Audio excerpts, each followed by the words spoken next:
Welcome to Direct Mobiles. I'm David, and on the left of the screen here we have the Samsung Galaxy S9, and on the right we have the Samsung Galaxy S9 Plus, the bigger version of the S9. And in the middle we've got the Sony Xperia XZ3. All three of these phones here in this comparison are proper Android flagships. The Sony Xperia XZ3 is the most recent one to launch and did so with the brand new Android P, whereas the S9 series phones launched with Android O, but they are likely to get Android P very soon. So how does the Xperia XZ3 from Sony stack up against these two Samsungs? Well, as you can see here, it fits right between the two of them.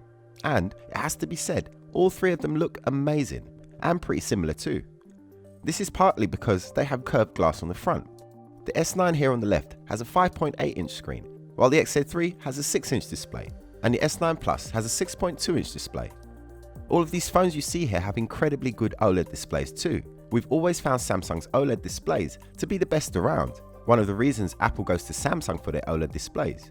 But what's amazing is that the XZ3 has Sony's first ever OLED screen on a smartphone, and it's every bit as good as the Samsung. There's nothing to tell it apart from the Samsung. How have Sony managed this? Well, they've leveraged their Bravia TV know-how to make this possible. So whichever one of these phones you choose, you'll have the best display technology available, perfect for watching Netflix or YouTube in 4K. On the Sony Xperia XZ3, you can even shoot your own video in 4K HDR, which is amazingly impressive. But we'll come on to that in a bit. First of all, let's just go over the selfie camera info on the S9 and the S9 Plus. You have the same 8-megapixel camera with an f1.7 lens and autofocus. On the XZ3, you have a 13-megapixel camera with an Exmor Alpha mobile sensor and a 23mm wide-angle lens. So what does all of this mean in the real world with regards to taking selfies? Well, all three are extremely good, unsurprisingly. Which do I prefer? There's almost nothing in it, although I find that the Samsungs seem to hit focus better than the XZ3. In terms of the overall build quality, again, all three are really well put together. All the volume rockers, power buttons and so on feel reliable, and all the phones here feel great in the hand. All three have IP68 water and dust resistance and use the USB Type-C power connector for fast charging. All three have wireless charging too. So far, before we turn the phones over, all three are very closely matched. There are a couple of differences worth noting at this point. Firstly, the fact that there is a 3.5mm headphone jack on the two Samsungs, but there isn't one on the XZ3.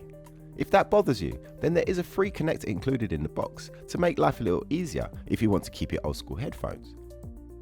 The other thing is that the Samsungs have voice assistant as well. It just isn't as good as using Google Assistant, so we'd recommend ignoring the Bixby button and using Google's version instead.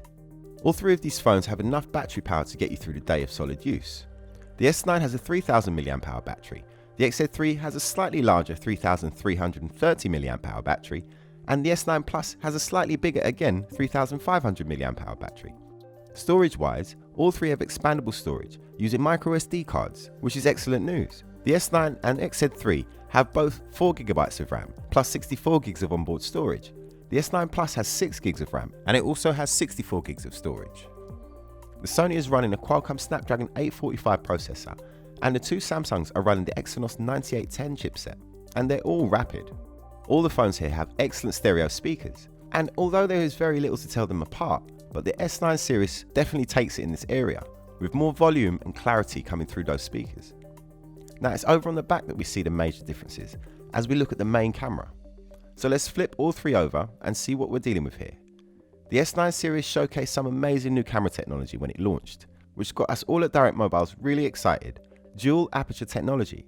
What this does is adjust the aperture to get the best possible shots, whether in bright conditions or in low light conditions. It's really clever stuff, and I've taken many great shots on both the S9 and the S9 Plus.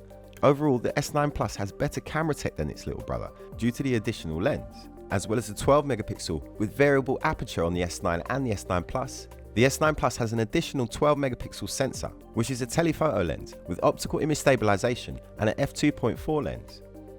The Sony only has one lens, a 19-megapixel motion eye camera with an f1.8 lens. No optical image stabilization for the XZ3, so for low light shots, it relies on the high ISO performance to produce good shots. And it does this very well.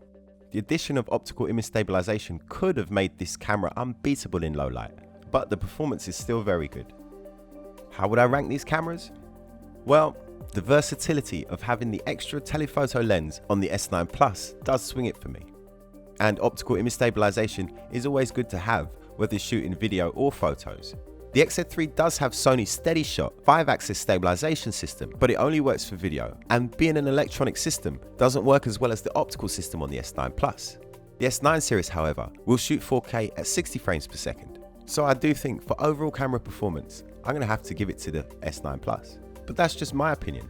I'd love to know what you guys think in the comments section below. So feel free, leave a comment and let me know which one you think is best. So there you have it, 3 great choices. Which one is best for you? With over 23 years of award-winning customer service, find your next phone at Direct Mobiles.